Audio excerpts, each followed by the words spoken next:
আপোনালোকে দেখিব যে থলুৱা মানুহক কৰা আক্ৰমণ আৰু শিলহাকুৰ আন্দোলন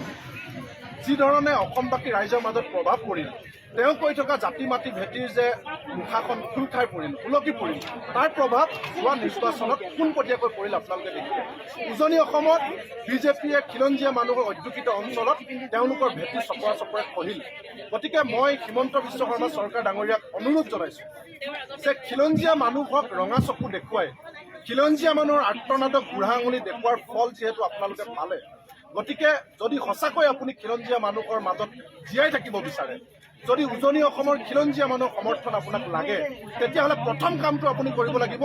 শিলহাকু মানুহক মাটিৰ বিনিময়ত মাটি আপুনি প্ৰদান কৰিব লাগিব। আৰু শিলহাকু মানুহৰ সন্মান সহকাৰে আপুনি জনতা ভৱনলৈ মাটি নি এওঁলোকক ক্ষমা বিচাৰি যে আপোনালোকৰ ক্ষেত্ৰত অন্যায় কৰা হ'ল, আপোনালোক আহক, আমি কথা পাতোঁ, আপোনালোকক আমি মাটিৰ বিনিময়ত মাটি দিম। এই কথাটো যদি নকৰে, আপোনাৰ দম্ভ অহংকাৰ, 2টা বছৰে গুৱাহাটীৰ মাজমজিয়াত আৰ্তনাদ কৰি থকাৰ পাছতো এই মানুহখিনি মনৰ কথা নুবুজাৰ ফল আজি আপুনি আমাক ক'ব নালাগে, আপুনি নিজে আইনাত এবাৰ মুখখন চাওক। আপোনাৰ দম্ভ অহংকাৰ কেনেকৈ উজনি অসমত খহি পৰিব। গতিকে হিমন্ত বিশ্ব শৰ্মা ডাঙৰীয়া, অসমৰ মানুহ বুৰ্বক নহয়, থলুৱা মানুহৰ নাম লৈ ৰাজনীতি কৰিব আৰু থলুৱা মানুহক নিজৰ ভেটিৰ পৰা উচ্ছেদ কৰিব, উচ্চাৰণ কৰিব, তাৰ ফল আগন্তুক পঞ্চায়ত নিৰ্বাচনত যদি বিজেপিক গাঁৱৰ অঞ্চলৰ মানুহে পুলিয়ে পুখাই উঘালিব নালাগে, থলুৱা মানুহক জোকাই লোৱাৰ ফল 2026 চনত যদি আপোনাক ব্ৰহ্মপুত্ৰ নদীত দলিয়াই দিব নালাগে, তেতিয়াহ'লে প্ৰথম কামটো কৰক, আপুনি শিলহাকুৰ মানুহৰ মাটিৰ সমস্যা সমাধান কৰক আৰু সংবাদ মাধ্যমৰ জৰিয়তে শিলহাকু মানুহৰ ক্ষেত্ৰত পৰা অন্যায়ৰ এই সমস্যা সমাধান কৰক। তাৰ পাছত আমি আপোনাক কম, হয় আপুনি খিলঞ্জীয়াৰ প্ৰাণকৰ্তা, হয় আপুনি খিলঞ্জীয়াৰ কাৰণে মাত মাতিছে, অন্যথা 2024 চনৰ নিৰ্বাচনত শিলহাকু মানুহে যি ভূমিকা ল'লে, আগন্তুক নৱেম্বৰ পঞ্চায়ত নিৰ্বাচনত এই ভূমিকা আৰু ভয়াৱহ হ'ব আৰু 26ত এই পৰিণাম ভয়ানক। আপোনালোকে দেখিব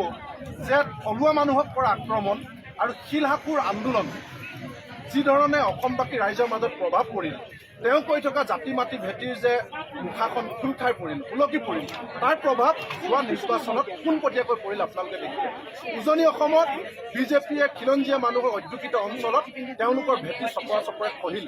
গতিকে মই হিমন্ত বিশ্ব শৰ্মা চৰকাৰ ডাঙৰীয়াক অনুৰোধ জনাইছোঁ যে খিলঞ্জীয়া মানুহক ৰঙা চকু দেখুৱাই খিলঞ্জীয়া মানুহৰ আৰ্তনাদক বুঢ়া আঙুলি দেখুওৱাৰ ফল যিহেতু আপোনালোকে পালে, গতিকে যদি সঁচাকৈ আপুনি খিলঞ্জীয়া মানুহৰ মাজত জীয়াই থাকিব বিচাৰে, যদি উজনি অসমৰ খিলঞ্জীয়া মানুহৰ সমৰ্থন আপোনাক লাগে, তেতিয়াহ'লে প্ৰথম কামটো আপুনি কৰিব লাগিব, শিলহাকু মানুহক মাটিৰ বিনিময়ত মাটি আপুনি প্ৰদান কৰিব লাগিব। আৰু শিলহাকু মানুহৰ সন্মান সহকাৰে আপুনি জনতা ভৱনলৈ মাটি নি এওঁলোকক ক্ষমা বিচাৰি যে আপোনালোকৰ ক্ষেত্ৰত অন্যায় কৰা হ'ল, আপোনালোক আহক, আমি কথা পাতোঁ, আপোনালোকক আমি মাটিৰ বিনিময়ত মাটি দিম।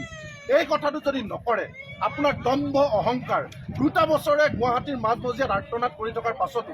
এই মানুহখিনি মনৰ কথা নুবুজাৰ ফল আজি আপুনি আমাক ক'ব নালাগে, আপুনি নিজে আইনাত এবাৰ মুখখন চাওক। আপোনাৰ দম্ভ অহংকাৰ কেনেকৈ উজনি অসমত খহি পৰিব। গতিকে হিমন্ত বিশ্ব শৰ্মা ডাঙৰীয়া, অসমৰ মানুহ বুৰ্বক নহয়,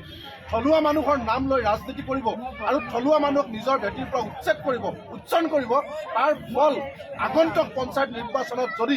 বিজেপিক গাঁৱৰ অঞ্চলৰ মানুহে পুলিয়ে পুখাই উঘালিব নালাগে,